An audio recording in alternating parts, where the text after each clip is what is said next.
Welcome back to Mr. Soto's pre-calc class, guys. This is going to be a video about a review for the test that you're going to be taking on Tuesday, okay? This is your second exam, so make sure you guys take notes, review well, and ask me any questions. If you have any questions after this whole video, come by in the morning, come by during lunch, come by any other period before your class so that we can clarify any questions.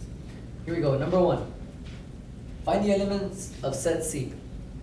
So it says here, let A be a subset of B. Let A be a subset of C. Let B be a subset of D. Finally, let C be a subset of D. So there's a lot of subsets going on here. A is a subset of B and C. So that means that A is the smallest set. And then B is a subset of D. And C is a subset of D. So it looks like D would be the universal set. And I went ahead and I described the elements here. So you can see A contains these elements. And since A is a subset of B, these elements should be found in B. They're right here. A is also a subset of C, so the elements in C should also be having these. So I'm going to go ahead and write that already. Negative 100, 0, 100. Okay? Now, B is a subset of D, so these elements should be found in D. So these are right here. This is set B. And then C is also a subset of D. So it looks like we're missing just another element. So we can go ahead and copy this one or copy this one. Whichever one of these you copy, that would be good. So you can put negative 200. And there you go. That's already set C. I don't want to put both of them, because if I put both of them, then that means that set D and set C are equal to each other. And that doesn't make set C a subset of D. So as long as you put one of them, you can put the 200 or you can put the 300, whichever one's correct. I mean the negative 200, sorry. All right, here we go. Number 2. They give you a set of numbers and describe this set in the set builder notation. Okay, so set builder notation, we always start with defining x such that, then you gotta create a rule here. So the rule that we want to create is going to be able to describe these numbers. The numbers start with 12, and it jumps to 13, 14, 15, keeps going forever. So I'm going to go ahead and describe that x is going to be greater than or equal to the number 12. And then we got to describe the set of numbers. X is an element of, we can go ahead and define this as the natural numbers, because the natural numbers is the simplest. And these are elements of the natural numbers. And there you go. That's it. That's your set builder. Now, number 3, describe an interval notation. Oh, I'm sorry. I forgot to write my problem down. Here's my problem. We want to describe this in interval notation. So, interval notation, it looks like this is a bounded interval because x is between two numbers. And it looks like x is equal to both of these numbers. And in interval notation, every time they're equal, we use the brackets. So we're going to, for sure we know we're going to use brackets. And the smallest number always goes first, so the smallest one is a negative 2, and the biggest is a 12. There you go. That's your interval notation. Number 4, determine whether the graphs are continuous or not. If they're not, describe what type of discontinuity it is and where it's discontinuous. So this goes for number 4 and number 5. Right now we'll get to number 5. So it looks like we have a linear function, but it's discontinuous at this point right here. There's a hole. So, and it looks like it's at x equals 1. This type of discontinuity would be considered removable discontinuity, because it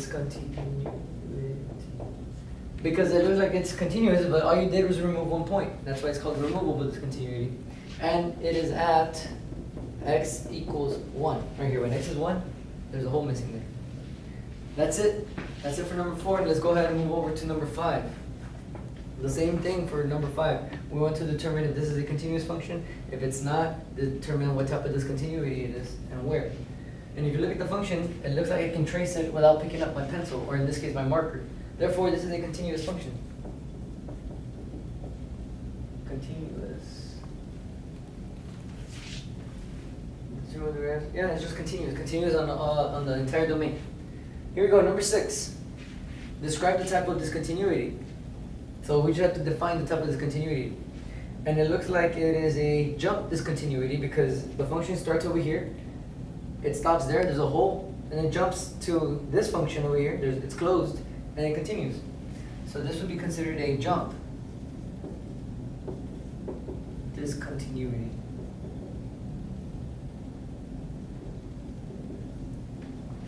Okay, number 7, the same thing for number 7. We want to determine what type of discontinuity it is.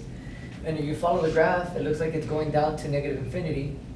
Over here, it looks like it's going up to infinity. So this would be considered an infinite discontinuity.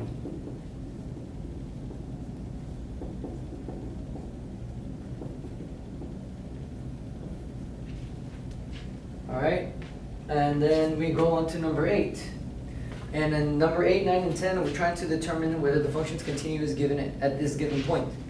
So determine whether this function is continuous at x equals 0. So we got to show every step here. Show each step.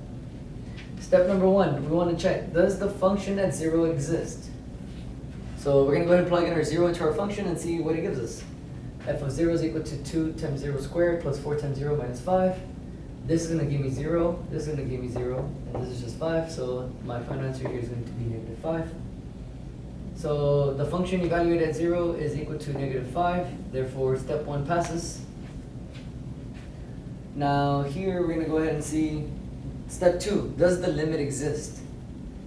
So I went ahead and I pre-filled this table here. When we're trying to find the values of 0, we want to get close to 0 from the left, we want to get close to 0 from the right. And we know that the function at 0 is equal to negative 5 because that's what we got right here in this step. Now, on the calculator, you're going to go ahead and grab your calculator, plug this into your calculator, this value, plug it into your function, and see what you get. So I already went ahead and I did this, and I got a negative 5.38. When you plug this into your function, you should get a negative 5.0398. And then the next one, you should get a negative 5.004. So you should start analyzing your table as you start writing these numbers. You can see that it's getting closer and closer to the negative 5.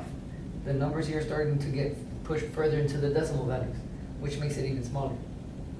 Or in the negative terms, it's getting greater to the negative 5. Coming from the right side, okay, starting with this one right here, I went ahead and I did it, and it gave me negative 4.996. This one was a negative 4.9598. And then the next one, a negative 4.58. So as you analyze this table, you can see that as the x values get closer to 0 from the right, the function values start getting closer and closer to the negative 5. Negative 4.5, negative 4.95, negative 4.99. So it's super close to negative 5. So we're going to go ahead and describe this table. We got to analyze the table and we got to define it, what this table means. We can go ahead and write it in math notation. As x approaches the middle term, which is a 0, and since the limit exists, you don't have to define from the left and from the right. You can just say as x approaches 0, the function approaches negative 5. And so we found that the limit from the left and the limit from the right are both approaching the negative 5. Then we can say that the function is continuous. So we can say that, so the limit exists. The limit as x approaches 0 of the function is equal to the negative 5. That's it for step 2, guys. Now, I know I shortened it up here, but if you guys want to talk about the left and the right, then you can go ahead and describe the left and as x approaches 0 from the right. That's fine too. It's still the same thing. Okay? So, step number 3. Does the function evaluated at 0 equal the limit as x approaches 0 of the function? In other words, does step 1 match step 2? And we already saw our work over here. We saw that the function evaluated at 0 is equal to negative 5. And we found that the limit as x approaches 0 of the function is equal to negative 5. So yes, we can say that since f of 0 is equal to negative 5, and the limit as x approaches negative 5 of the function is also equal to negative 5. Oh, I'm sorry. The limit as x approaches 0, jumped ahead, of the function is also equal to negative 5, these are the same. Then the function is continuous at x equals 0. Start over. There you go. Number 9, it looks like we have a rational function. And they want us to do the same thing, determine if this function is continuous at x equals 0. So again, first step is to evaluate the function at that point. F of 0, plug in a 0 everywhere there's an x, and then solve it. This is going to give me 0, this will give me 0, then minus 5. Divide this by 0. So here you can see that something happens. I get a negative 5 over 0. Can I divide by 0? No, you can't. So this will give me undefined. So the function evaluated at 0 is undefined. Therefore, this function is discontinuous. Because step 1 failed. Remember, if a step fails, that's it. So we can say that the function is discontinuous at x equals 0. Alright, then we have number 10. Down here, number 10, I went ahead and I wrote it down here, and it says it's a piecewise function because you can tell right away this function is made up of 3 pieces. You're going to use this top part, the 2x plus 5, if x is greater than 0.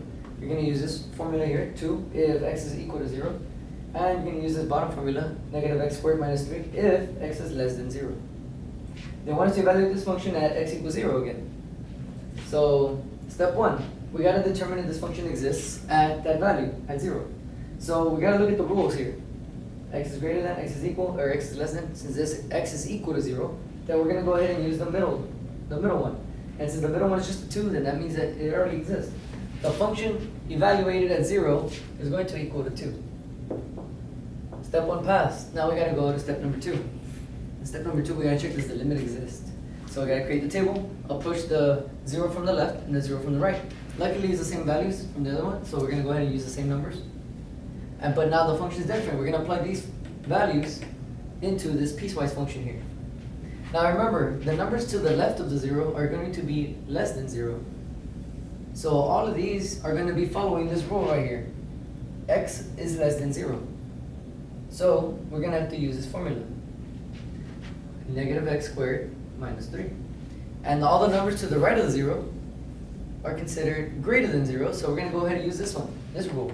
X is greater than 0, so we're going to use the formula 2x plus 5. So go ahead and you're going to use your calculators. I know at home you might not have a calculator like this, but you can go ahead and just multiply it times itself, make it negative, and subtract 3.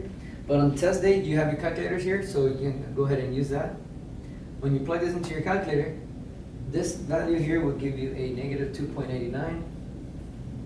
Then the next one should give you a negative 2.999. Actually, this one has 4 nines. 4 nines right here. And this one is so close to the negative 3 that it actually gives you a negative 3. And as you analyze your values, you can see that they're getting closer and closer to negative 3. This one was so close that it actually, the calculator gave me a negative 3. Now we approach the 0 from the right.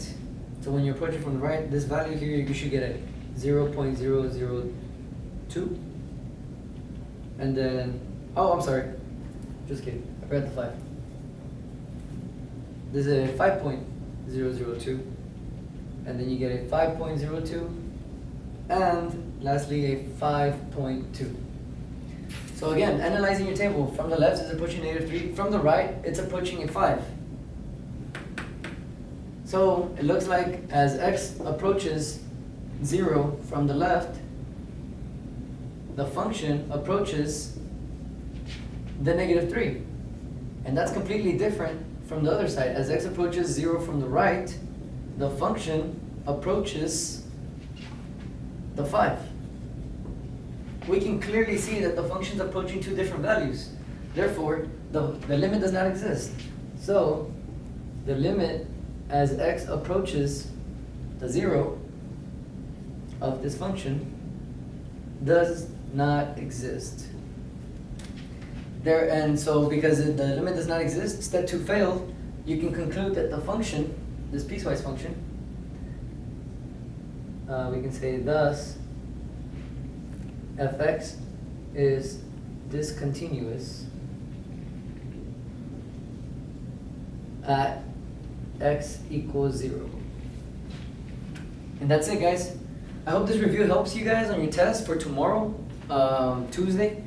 Again, if there's any questions on any one of these problems, come by my classroom in the morning. I'm here at 7:15 in the morning. I'm also here during my lunch, so anything you guys need, just come by, ask me, and clarify your questions. Thank you guys. Good luck.